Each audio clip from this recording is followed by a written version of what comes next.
ప్రస్తుతం మనతో పాటు రాజకీయ పరిస్థితుల గురించి చర్చించడానికి వైఎస్ఆర్ కాంగ్రెస్ పార్టీ రాష్ట్ర ప్రధాన కార్యదర్శి సతీష్ రెడ్డి గారు ఉన్నారు.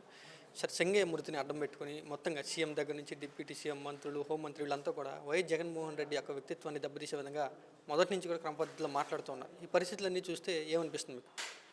ఈ రాష్ట్రానికి దౌర్భాగ్యం, ఇచ్చినటువంటి హామీలు నెరవేర్చే పరిస్థితిలో వీళ్ళు లేరు. దాని పక్కదావ పట్టించే దానికోసం ఈ రకమైనటువంటి చౌకబార్ రాజకీయాలు.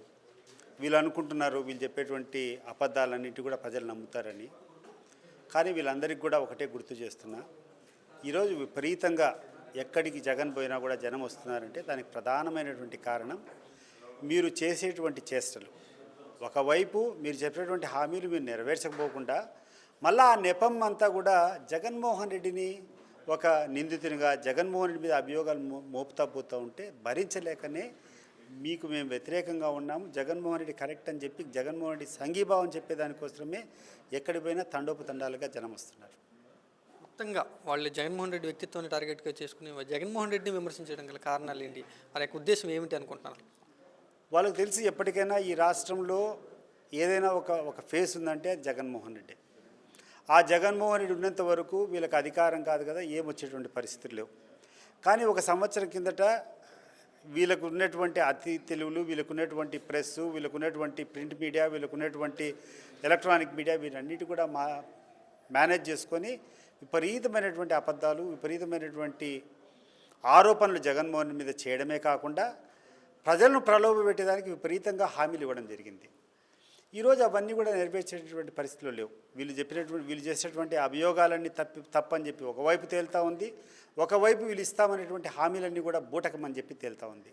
కాబట్టి ఇటువంటి పరిస్థితిలో చేసేది ఏమీ లేకుండా ప్రజల యొక్క వ్యతిరేకతను తట్టుకునేటువంటి పరిస్థితులు లేరు. కాబట్టి ఈ రకమైనటువంటి చాకుబార్ రాజకీయాలు మీరు దిగుతున్నారు. మొన్న ఎన్నికలు ఎలా అయితే కూటమితో వచ్చారో రాబోయే 10-15 ఏళ్ళు మేము కూటమితోనే ఉంటాం, ఎన్నికలకు వెళ్తాం, గెలుస్తాం, మేము అధికారంలో ఉంటాం అంటూ సీఎం, డిప్యూటీ సీఎం కూడా చెప్తూ ఉన్నారు. వైసీపీ పార్టీ పుంజుకునే అవకాశం ఉందా? ఎలా ఉంది? ఈ 3 పార్టీలు కాదు, ఇంకొక 300 పార్టీలు వచ్చిన జగన్మోహన్ రెడ్డి గారు చేసేటువంటి దాని మీద ఇప్పటికే ప్రజల్లో చాలా ఒక రకమైనటువంటి బాధ, ఆవేదన ఉంది ప్రజల్లో. అయ్యో మేము మోసపోయాం, వీళ్ళు ఏదేదో చేస్తామని చెప్పారు, ఇదంతా అవాస్తవం. ఆ తర్వాత గొప్ప గొప్ప నీతులు చెప్పారు, ఆయన మీద లేనిపోయిన ఆరోపణలు చేసి ఈరోజు వీళ్ళు చేసేటువంటి పనులేంది? ఎక్కడ చూసినా అవినీతి విపరీతంగా ఉంది, ఎక్కడ చూసినా సామాన్యునికి భద్రత లేదు. మరి ఇంత దౌర్భాగ్యమైనటువంటి పరిపాలన కాకుండా ఇచ్చినటువంటి హామీలు, ఇంతకుముందు సంక్షేమ పథకాలు ఏ టైంకు రావాలన్నా ఆ టైంకి వాళ్ళ అకౌంట్కి పడేటివి, ఈరోజు ఏమీ పడ్డంలా.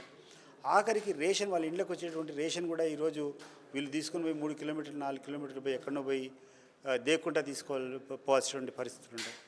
కాబట్టి ఈరోజు ఎక్కడ చూసినా వ్యతిరేకత ఉంది. ఆ రోజు కూడా ఈ 3 పార్టీలు యొక్క బలం వల్ల ఆ రోజు రాలే. జగన్మోహన్ రెడ్డి మీద వివిధ రకాలుగా జనాన్ని నమ్మించే రకంగా వాళ్ళ అబద్ధాలన్నీ చెప్పినారు.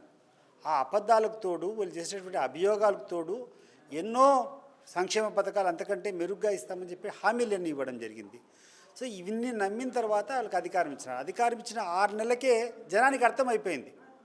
ఈరోజు జనానికి అర్థమైపోయింది ఇది ఒక బూటకపు ప్రభుత్వము, వీళ్ళు ఇచ్చేటువంటి హామీలన్నీ బూటకము, వీళ్ళు చేసేటువంటి ఆరోపణలన్నీ అసత్యము, వీళ్ళు చేసేటువంటి ఆరోపణలు ఇప్పుడు అవినీతి గురించి చేశారు. ఈరోజు చంద్రబాబు నాయుడు గారి హయాంలో ఏం జరుగుతూ ఉంది? ఎక్కడ చూసినా పైన నుంచి టాప్ నుంచి బాటం వరకు విపరీతమైనటువంటి దోపిడీ. పైన అదేదో సామెత ఉంది, ఆవు చేలో మేస్తే దూడేమన్నా గడ్డను మేస్తుందని చెప్పి పైనంతా కూర్చొని ముఖ్యమంత్రి తనడు కూర్చొని వాళ్ళు భోంచేస్తూ ఉంటారు. కింద కూర్చుంటే నియోజకవర్గాల జిల్లాల లెవెల్లో చూస్తే ఈరోజు ఎమ్మెల్యేలు, మంత్రులు తీసుకొని దోచేస్తుంటారు, కింద లెవెల్ చూస్తే కార్యకర్తలు దోచుకుంటారు. సామాన్య మానవుడు ఏదైనా పని కావాలంటే జరిగేటువంటి పరిస్థితి ఈరోజు ఉందా? ఇంతకుముందు ఒక వాలంటీర్ ఉండేవాడు, ఏ సర్టిఫికేట్ కావాలన్నా వీళ్ళకి తీసుకొని వచ్చి ఇచ్చేవాడు. ఈరోజు ఏమైంది పరిస్థితి? ఈరోజు ఎవరు బలుకుతున్నారు వీళ్ళ కోసం? ఏ పని కావాలన్నా డబ్బులు ఇచ్చేటువంటి పరిస్థితి. ఈ రోజున వైఎస్ జగన్మోహన్ రెడ్డి గారు చెప్పారు, ఇంటింటికి వెళ్ళి అందరూ కూడా చేసినటువంటి మోసాన్ని, మీకు జరిగినటువంటి నష్టాన్ని ప్రజలకు చెప్పండి అంటూ జగన్మోహన్ రెడ్డి గారు చెప్పారు. వైసీపీ గ్రామాల్లోకి ఇంటింటికి వెళితే ప్రజలు యాక్సెప్ట్ చేసే పరిస్థితులు ఉన్నాయి? 100% ఎందుకంటే ప్రజలు కోరుకుంటున్నారు మేము రావాలని, ఇంకా యాక్టివిటీస్ చేయాలి, ఇంకా ప్రెజర్ పెట్టాలని చెప్పి. మీరు ఇటీవల చూసినట్లయితే 4వ తారీఖున తెలుగుదేశం వైఎస్ఆర్ కాంగ్రెస్ పార్టీ ఈ యొక్క ప్రభుత్వం మీద వాళ్ళు ఇచ్చినటువంటి హామీలు నెరవేర్చలేదని చెప్పి పెద్ద ఎత్తున మేము పోరాటం చేశాం. ఆ పోరాటం పర్యవసానంగా కొంతమందికైనా ఆ యొక్క తల్లి దీవెన తల్లికి వందనం కింద కొంతమందికైనా ఈరోజు పడింది. దేనివల్ల జరిగింది? ఈరోజు వైఎస్ఆర్ కాంగ్రెస్ పార్టీ పోరాటం చేస్తుంది కాబట్టి వాళ్ళకు ఒక మకం చెల్లలేదు కాబట్టి ఇది చేయకుండా ఉంటే ప్రజల్లో ఇంకా ఇబ్బంది పడతామని చెప్పి కొంచెం రిలీజ్ అయింది. రేపు మిగతా అన్ని ఆంక్షల మీద కూడా పోరాటం చేస్తాం. ఎంతవరకు మేలు జరిగితే అంతవరకు ప్రజలకు రావాలనేదే మా ఉద్దేశం. మా ముఖ్యమైనటువంటి ఉద్దేశం రాజకీయ పార్టీగా ప్రజలకు మేలు జరగాల. మేము పోరాడకుండా ఉంటే ప్రజలకు మేలు జరగదు. కాబట్టి ప్రజల తరపున పోరాటం చేస్తాం.